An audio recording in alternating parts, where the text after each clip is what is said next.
The value of gold might be going down for you, but for the central banks, the value of gold in their walls is going up like never before. For the first time, ladies and gentlemen, since the mid-1990s, foreign central banks have held more gold than the US treasuries. You heard that right. Gold has just pulled off something historic for the first time in nearly 30 years. Global central banks now have more gold than US treasuries. Beyond a market event, the quiet rotation from paper to metal marks a potential turning point in the architecture of global finance. In a data shared by bar chart, this fact was confirmed, with the central banks continuing the record-breaking gold buying streak into 2025.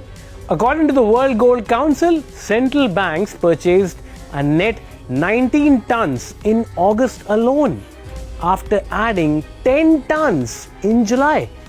With this, they also set the year on track for roughly 900 tons in total buying of gold. It would be marking the fourth consecutive year that global purchases exceeded twice the long-term average.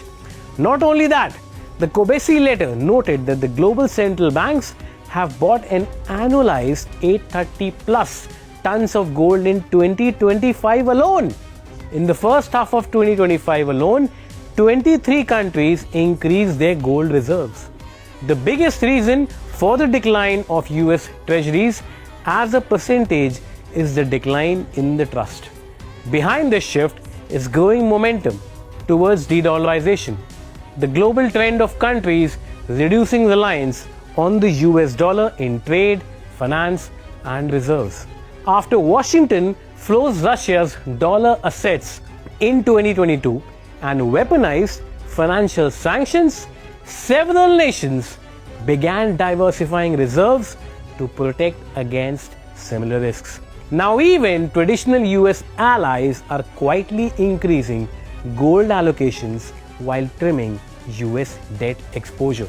Now that trust gap is widening, with reports indicating that the US government now spends nearly 23 cents on every dollar earned of revenue on interest, which means 23% of your annual income on interest payment. At the same time, foreign confidence in treasuries wanes amid global political gridlock and debt escalations. However, experts caution that this doesn't mean the dollar is collapsing anytime soon.